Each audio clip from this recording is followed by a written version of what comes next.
Army Reserve recruiter.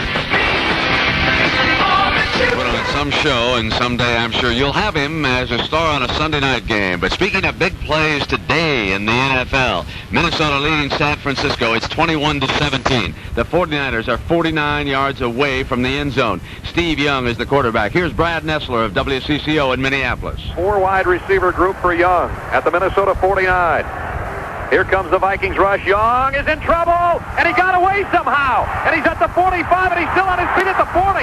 And Young cuts outside 40, 35, 30. Steve Young, 25, 20. Young might score. He will.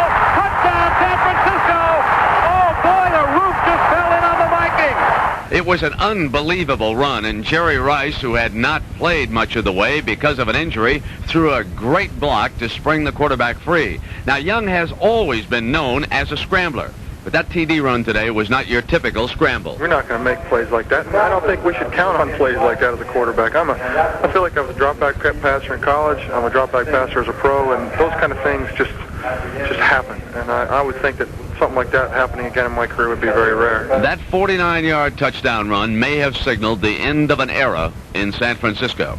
Joe Montana was watching from the sideline in civilian clothes, inactive today, and now there are doubts about his future as the 49er quarterback. In overtime, the Giants over Detroit 13-10. Paul McFadden wins at a 33-yard field goal. Less than 2 minutes into overtime, the Lions received the overtime kickoff and fumbled on the first play from scrimmage. Raiders 17, Kansas City 10. In the Coliseum in Los Angeles today, only 36,103. Right now, let's pause for this word. The Cleveland Browns pulled to within one game of the Cincinnati Bengals in the AFC Central. Browns 23, Bengals 16.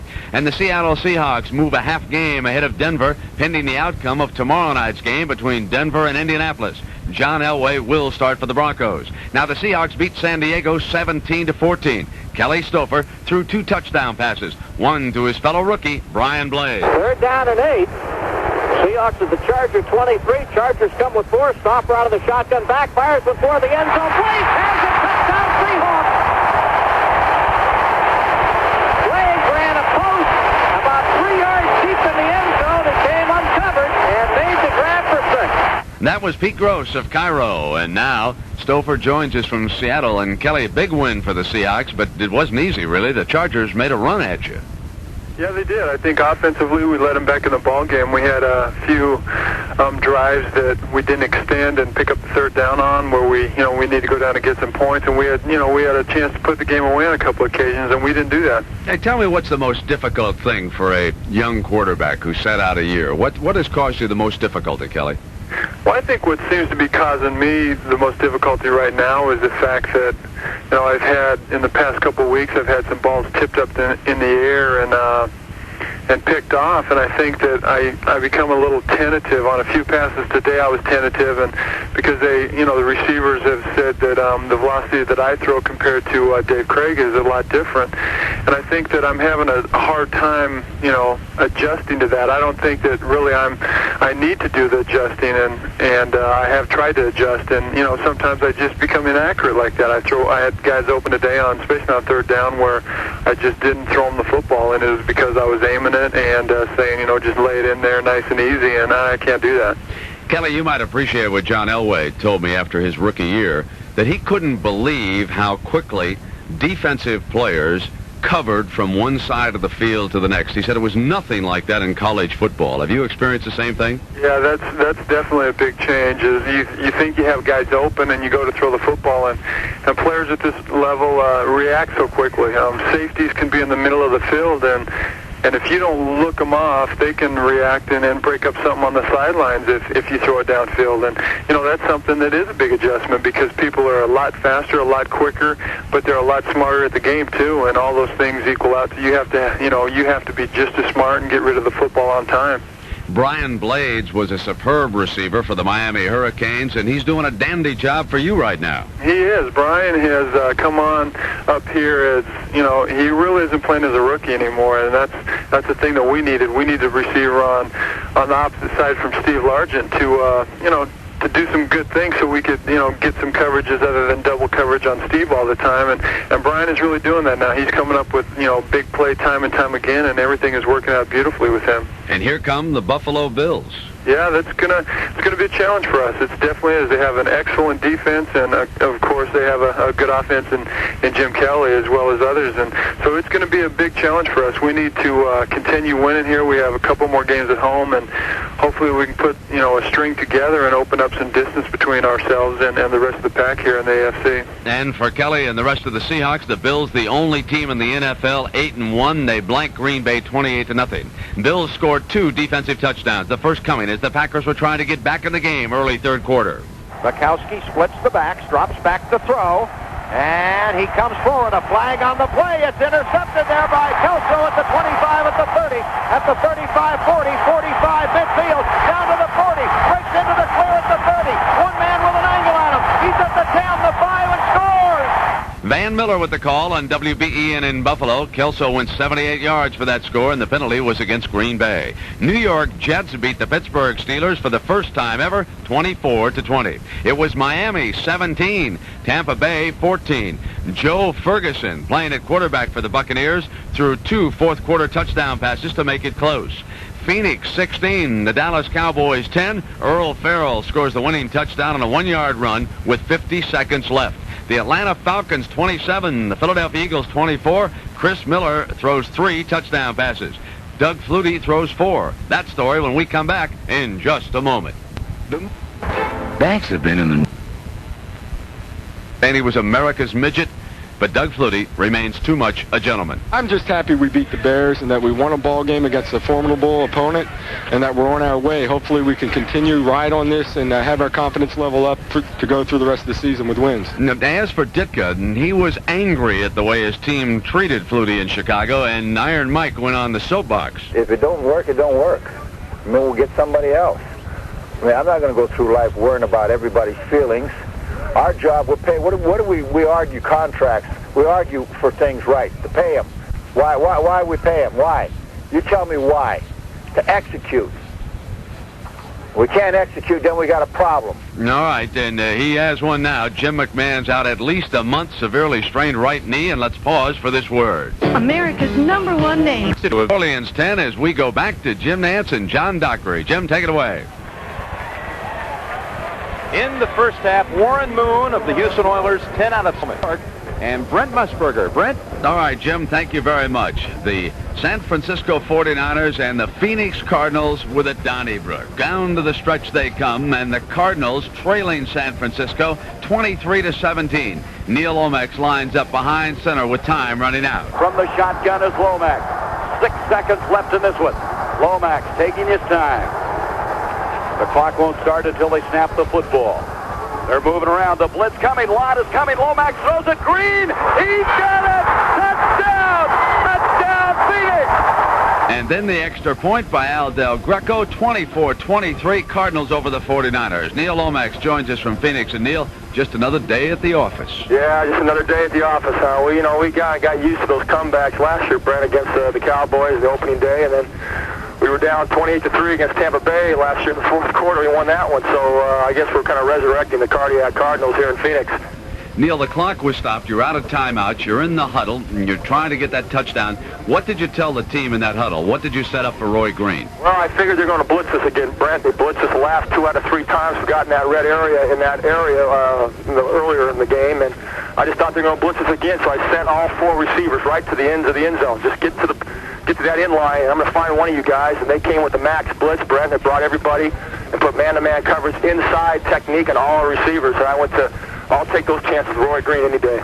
Neil, your thoughts when you were down 23-0 over there on the sideline? Well, we were really frustrated because we weren't exactly, moving the ball real well. San Francisco was playing some excellent coverages on us, but we were moving it okay a little bit. But we had 3 fumbles. Earl fumbled twice, and J.T. Smith fumbled once to really get us out of position in the first half. Second half, we just said, hey, we got to start throwing this football.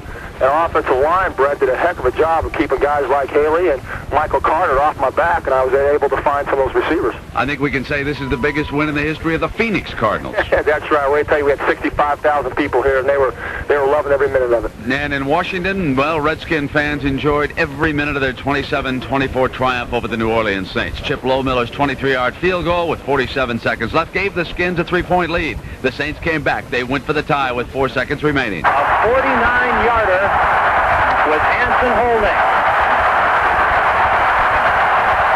Snap is back. Anderson's kick is up. It doesn't have much leg. It didn't get there, and it is no good. Jim Henderson with the disappointment on WWL in New Orleans. The New York Giants 29, the Dallas Cowboys at 21. You know, Harry Carson, Giants aren't playing very well, but just well enough. The main thing that we have to worry about is not so much the other team, but ourselves, of letting people go and giving up the big play. We gave up a couple of plays today. Now, I'd say almost let Kevin Sweeney pull it out. He threw 3 touchdown passes in the second half. Look for Sweeney to take over as the Cowboy quarterback. Philadelphia 30, the Los Angeles Rams 24. Randall Cunningham, another huge game. He got the Eagles going early. Cunningham standing in the gun. Cunningham calling for the football. 1st and 10. Cunningham's back. He's looking. He fires. Complete to Jackson at the 10. At the 5. Touchdown! He's Jackson. Merrill Reese with a call on WIP Sports Radio. Jackson caught another, and for the rookie tight end from Oklahoma, 5 touchdown catches on the year. And the Philadelphia Eagles are not out of it. The New York Giants lead the NFC East with a 7-3 mark. That's 1 game ahead of Phoenix and Washington. But the Eagles are there at least in the hunt for a wild card at 5-5. The Dallas Cowboys are 2-8. They have lost 6 straight games. In the NFC West, all of the contenders losing today.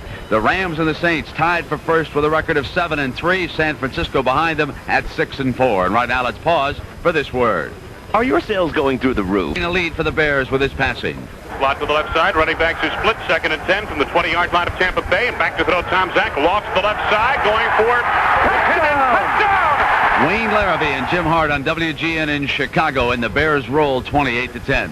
Tom Zach throwing 2 touchdowns. For the most part, I thought I played well, but that one interception, I knew Coach Dick would have a few choice words for me on that play in particular. But we're happy. It's a big victory for us. There's a lot of adversity this week, but we're happy to come away with a win. Yeah, a few choice words, but you know the difference was Coach Ditka couldn't get to Tom Zach. You see, the coach was watching from his hospital room today, having suffered that heart attack on Wednesday. So, Mike, did the Bears comply? Was this a win-1 for the Mike Ditka? He told us to win this one for ourselves, but I think we might give him a box of cigars back and present it to him, on Monday after our meeting. Yeah, box of cigars, just what Ditka's doctors want to hear. Minnesota 44, Detroit 17. Wade Wilson was in control all the way. He turned it on in the second half. Steve Jordan on a wing right will go in motion to the left side, and Wilson drops to throw. Wade looking left. Wade goes over the middle. Steve Jordan inside the 5. Touchdown, Minnesota. Brad Nessler on WCCO. Wilson 28 of 35 for 391 yards and 2 scores. Atlanta shutting out Green Bay 20-0. That Falcon defense forced 7 turnovers, and they now have won 2 in a row. In the NFC Central, the Bears have built a 2-game lead on Minnesota. The Bears at 8-2, and the Vikes 6-4. Forget the rest of the division. Detroit, Green Bay, Tampa Bay, all at 2-8. We'll be back in just a moment. At 5-5, and the Raiders can make it a 3-way tie if they beat San Diego. It was the Broncos over the Chiefs 17-11. Buffalo beating back Seattle 13-3. The Bills with a record of 9-1. Coach Marv Levy now joins us from Seattle. Marv, another tough physical game for you. Any injuries to be concerned with? I don't think we have anything real serious. Thurman Thomas had to leave the game in the first quarter, at least the first half, and with a deep bruise, and continue to approach it in that fashion and just throw everything we have into our next game, which is against the Dolphins on a Monday night. I think if we do that, that's the best way to keep their mind on it, Brent. So you'll go back to Buffalo and practice there and then fly down to Miami later in the week? Yes, we'll just spend a normal week in Buffalo. We take an extra day off at this time of the year. It's good if we go from a Sunday to a and play there. I really think it's more disruptive to try all these climate changes and time changes and all of that type of thing. I'd rather just practice in our familiar environment, go down and play the game. Marv, how important is it for the Bills to wind up with a home field advantage in the playoffs? I think the home field is a great advantage. It's my understanding. Somebody told me every home team won today except the Seahawks.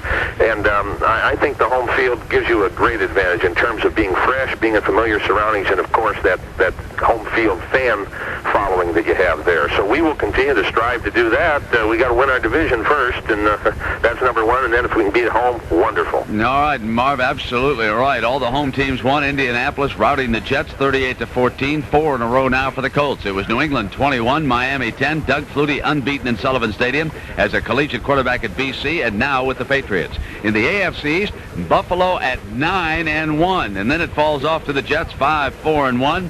Tied at 5-5, Indianapolis, Miami, and New England. And let's pause for this word.